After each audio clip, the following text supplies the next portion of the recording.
Boa noite, bem-vindos ao meu canal. Hoje vamos continuar o estudo do livro Português Linguagens, volume 7. Meu nome é Felipe.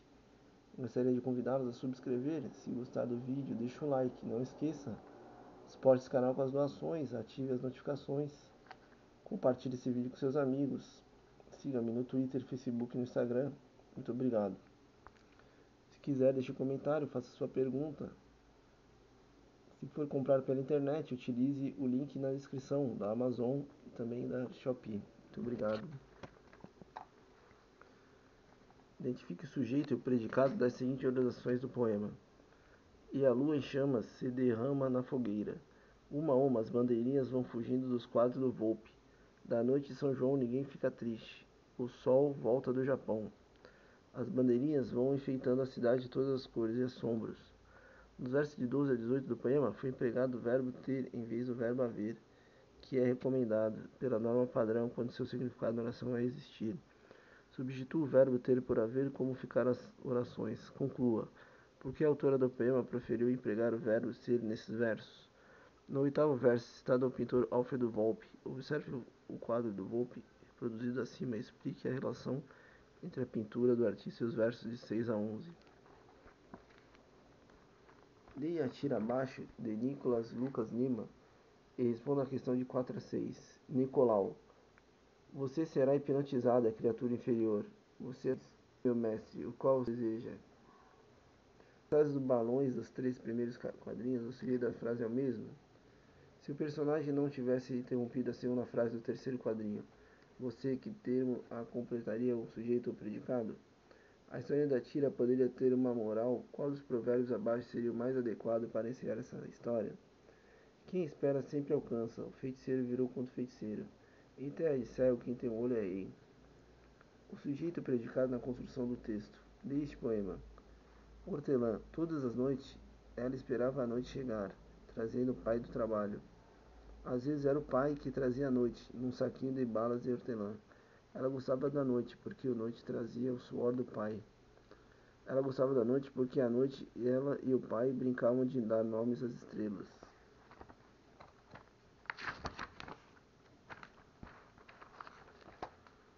O poema trata da expectativa de uma menina quanto a certo momento do dia. Qual é esse momento? Porque para a menina esse momento era especial. Prosopopeia ou personificação é uma figura de linguagem que consiste em atribuir a seres inanimados ou animais ações e sentimentos próprios de seres humanos. Na primeira estrofe do poema há essa figura, e na segunda estrofe? Na terceira estrofe ocorre a substituição da causa de algo por seu efeito. Explique como se dá essa relação. Para que serve o sujeito e o predicado? Se dizermos simplesmente o mundo, o homem, temos informação sobre os seres, mas não podemos saber que tipo de relação há entre eles. Se entretanto dizermos o homem transforma o mundo, ou o mundo transforma o homem, conseguimos precisar de quem ou de que estamos falando. O qual é o fato ocorrido, predicado. O sujeito e o predicado são as bases sintáticas para expressarmos por meio da língua a experiência humana de ser, fazer, transformar. As palavras, de acordo com sua posição de uma oração, têm funções diferentes e podem indicar o agente da ação, o paciente da ação, a circunstância em que ocorre a ação. Identifique a função palavra-noite nos seguintes trechos do poema. A noite trazia o pai do trabalho. Era o pai que trazia a noite. À noite, ela e o pai brincavam de dar nomes às estrelas. Ela gostava da noite.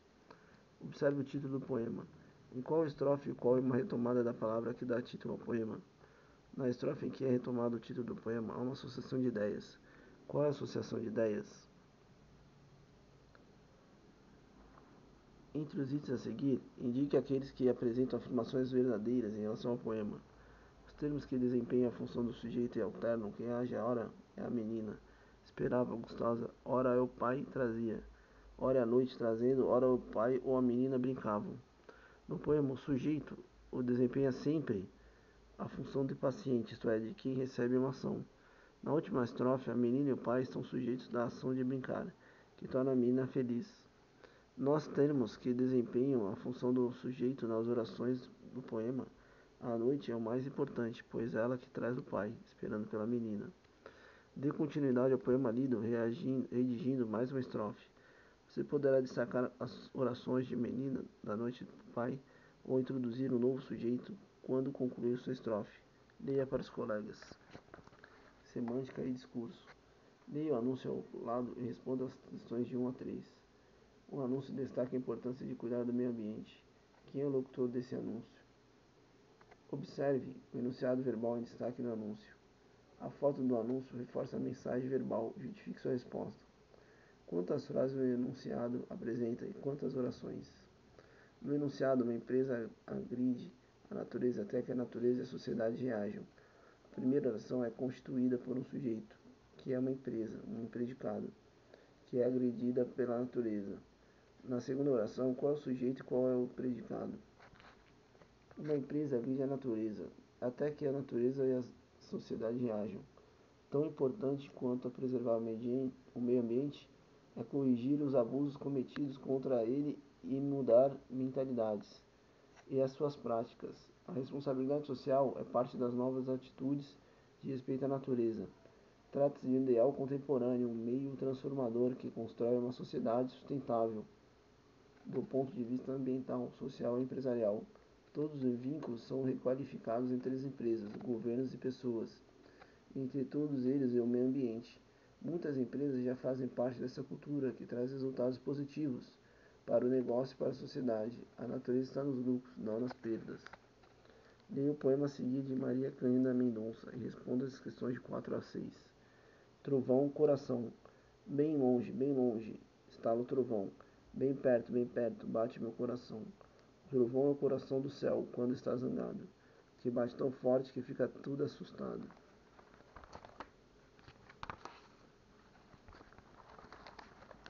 Observe a primeira e segunda estrofe do poema. Quantas orações há em cada uma delas? Identifique o sujeito e predicado das orações dessas estrofes. Que elemento é destacado nas orações, o sujeito ou a ação? A que se deve esse destaque? Na terceira estrofe ocorre o encontro de elementos das estrofes anteriores. Quais são esses elementos? Qual é a função sintática desses elementos na oração do primeiro verso? Que relação há entre esses elementos de posição ou de equivalência? Observe a quarta estrofe no poema. A palavra que no primeiro verso dessa estrofe é sujeito do verbo bater. Qual é o termo retomado para essa palavra? Qual é o sujeito e qual é o predicado da oração constituída pelo segundo verso dessa estrofe? De olho na escrita, acentuação dos ditongos e hiatos. Acentuação dos ditongos. Leia esta tira de Jim Davis. Entrei para um clube de livros, Garfield, agora meu cérebro vai se expandir. Mas aí eu não vou poder usar chapéus. Então não vou poder ser um cowboy. Afaste do livro, Ted. Na tira foram empregadas as palavras chapéus, cowboy.